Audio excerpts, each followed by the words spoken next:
शराबी राहगीर से टकराया इलेक्ट्रिक ऑटो में सवार 8 छात्राओं सहित राहगीर घायल, एक छात्रा की मौत। हटा थाना क्षेत्र के बड़ी ककराई में हुआ हादसा। परिजनों ने ऑक्सीजन न मिलने और इलाज में लापरवाही से मौत होने का लगाया आरोप। हटा सोमवार की सुबह खैजरा मानपुरा गांव से इलेक्ट्रिक ऑटो रिक्शा में 8 छात्राएं सवार होकर हटा स्कूल आ रही थी। बड़ी ककराई के पास सड़क पर सुंदर पिता सोवैया रजक उम्र 32 वर्ष निवासी ककराई के अचानक दौड़ जाने से ऑटो अनियंत्रित होकर पलट गया, जिसमें राहगीर सहित 5 छात्राएं घायल हो गईं। ऑटो पलटने के तुरंत बाद मौके पर भारी भीड़ जमा हो गई। कई राहगीरों ने 112 एवं 108 को फोन लगाया, लेकिन करीब आधा घंटे तक कोई वाहन नहीं पहुंचा, जबकि हटा से महज 2 किलोमीटर दूर ही हादसा घटित हुआ था। भारी भीड़ में लोग घटना की जानकारी एक दूसरे से लेते दिखाई दिए, लेकिन किसी ने भी यह जहमत नहीं उठाई कि घायल छात्राओं को निजी वाहन से अस्पताल भेजा जा सके। बड़ी देर बाद रोहित साहू ने अपने साथियों की मदद से एक अन्य ऑटो को रोककर घायल छात्राओं को सिविल अस्पताल पहुंचाया। जैसे ही यह छात्राएं अस्पताल पहुंची, वहां भी वार्ड में भीड़ जमा हो गई। घायल छात्राओं में Suhani Lodhi, Chanda Lodhi, Sushma Lodhi, Puja Lodhi PM Shri MLB school में कक्षा 12वीं एवं नीलम उर्फ नंदिनी लोधी कक्षा 10वीं कन्या हाई स्कूल गौरीशंकर वार्ड में अध्ययनरत छात्रा हैं। सभी निवासी खैजरा गाँव की हैं। 5 घायलों का उपचार किया गया है, लेकिन सुहानी नंदिनी की हालत गंभीर होने पर दोनों को जिला अस्पताल रेफर किया गया। दोनों सगी बहनें थी, जिसमें से नंदिनी पिता पूरन लोधी उम्र 2 वर्ष निवासी खैजरा की रास्ते में मौत हो गई। इसके बाद चंदा लोधी की भी हालत गंभीर होने पर जिला अस्पताल रेफर किया गया। शेष छात्राओं को प्राथमिक उपचार के बाद छुट्टी दे दी गई। यहाँ बता दें कि सोमवार को सिविल अस्पताल हटा में स्वास्थ्य शिविर बृहद स्तर पर आयोजित था, जहाँ सभी डॉक्टर उपस्थित थे, लेकिन घायल छात्राओं को बेहतर इलाज मुहैया नहीं हो सका।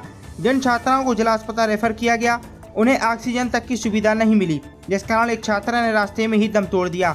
वहीं मोहन लोधी ने बताया कि हटा अस्पताल में पदस्थ डॉक्टरों ने बताया कि दोनों छात्राओं को ऑक्सीजन की जरूरत है, इसलिए दमोह रेफर किया जा रहा है, लेकिन जिस वाहन से रेफर किया गया उसमें ऑक्सीजन नहीं थी, इसलिए एक छात्रा की मौत हो गई। परसोत्तम लोधी ने बताया कि सिविल अस्पताल में जब कोई व्यवस्था नहीं है तो इसका नाम सिविल अस्पताल क्यों रखा गया है। यहाँ प्रतिदिन मरीजों को रेफर किया जाता है। डॉक्टरों ने लापरवाही की, ऑक्सीजन नहीं मिली, इसलिए बेटी की मौत हो गई। उन्होंने प्रबंधन पर कार्रवाई की मांग की है। घटना की जानकारी मिलती ही नायब तहसीलदार शिवराम चड़ार सिविल अस्पताल पहुंचे, घायल छात्राओं से घटना के बारे में जानकारी ली एवं अस्पताल में हुई लापरवाही के बारे में परिजनों ने बताया और उन्हें पूरी घटना से अवगत कराया। वहीं MLB स्कूल की शिक्षिका संतोषी खरे भी सिविल अस्पताल पहुंची, जहां उन्होंने घायल छात्राओं का हाल जाना। हो गया है अभी जैसे कि मुझे सूचना मिली, मेरे स्कूल की कुछ बच्चियों का ऑटो पलट गया, तो हम लोग इस हॉस्पिटल आए तो बच्चियां हैं एडमिट थी। 3 बच्चियों को दमोह रेफर कर दिया गया था, बाकी एक बच्ची अभी भी एडमिट है और बाकी बच्चियां स्वस्थ थी, तो उनके परिजन उनको घर ले गए। किस क्लास की छात्राएं हैं, किस स्कूल की हैं? MLB की छात्राएं हैं और 12th क्लास की 4 छात्राएं MLB की हैं और एक कन्या हाई स्कूल की है। बाकी छात्राएं स्वस्थ हैं? बाकी छात्राएं स्वस्थ हैं। 3 को दमोह रेफर किया गया है। क्या नाम है आपका? सुहानी लोधी, चंदा लोधी और नीलम लोधी को दमोह रेफर किया गया है। आपका क्या नाम है? हमारा नाम संतोषी खरे है, MLB में शिक्षक हूँ। हुआ तीन मोड़ी मतलब एक्सीडेंट हुआ है, ऑटो से स्कूल आ रही थी वो, तो यहाँ पे लाया गया उसको ऑटो के माध्यम से अस्पताल में। आपने उनको ऑक्सीजन लगाया, ठीक है, आपने बोला कि इसको ऑक्सीजन की जरूरत है, तो फिर आपने ऑक्सीजन रेफर किया तो ऑक्सीजन क्यों नहीं लगाया उसको? इस वजह से खत्म हुई है मॉडी वो। किसने बोला ऑक्सीजन की जरूरत है? अनंत कुमार सर ने। डॉक्टर है वो? डॉक्टर है वो यहाँ पे MBBS। तो और पटेल साहब भी थे वो यहाँ पे, उमाशंकर पटेल, उन्होंने रेफर किया अपनी गाड़ी व्यवस्था करवा के। 2 मॉडी को ऑक्सीजन की जरूरत थी, आप बोल रहे हैं कि ऑक्सीजन की जरूरत है और आपने उसको ऑक्सीजन नहीं लगाया। कितनी बड़ी लापरवाही, आप देख लीजिए। मौत हो गई है क्या? खत्म हो गई वो एक मॉडी।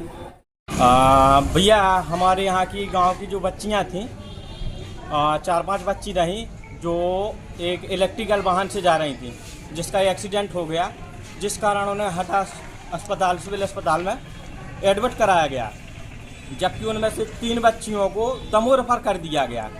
और उस एम्बुलेंस में, जिस एम्बुलेंस में रेफर किया, उस एम्बुलेंस में ना तो ऑक्सीजन सिलेंडर था, ना ही कोई संसाधन उपलब्ध थे, जिस कारण दमोह जाते समय बच्ची की ऑक्सीजन न मिलने के कारण मृत्यु हो गई। इसका पूरा कारण हटा अस्पताल के बीएमओ के ऊपर जाता है। इतनी लापरवाही आखिर क्यों चल रही है हटा अस्पताल में? आखिर क्यों जनता की कोई परवाह नहीं है, जनता को जानवर समझा रहा है, पूरा मतलब को जनता को जानवर समझ रहे हैं। मतलब बीएमओ साहब और जितने भी अधिकारी हैं, शासन प्रशासन की लापरवाही की वजह से आज बच्ची की जान गई है, कल के दिन और भी जान जा सकती हैं। क्या चाहते हैं अब आप? हम लोग यही चाहते हैं कि बच्ची को न्याय मिले एवं हटा अस्पताल के जो अधिकारी हैं उनको कड़ी से कड़ी सजा मिले, जिनकी लापरवाही से बच्ची की जान गई।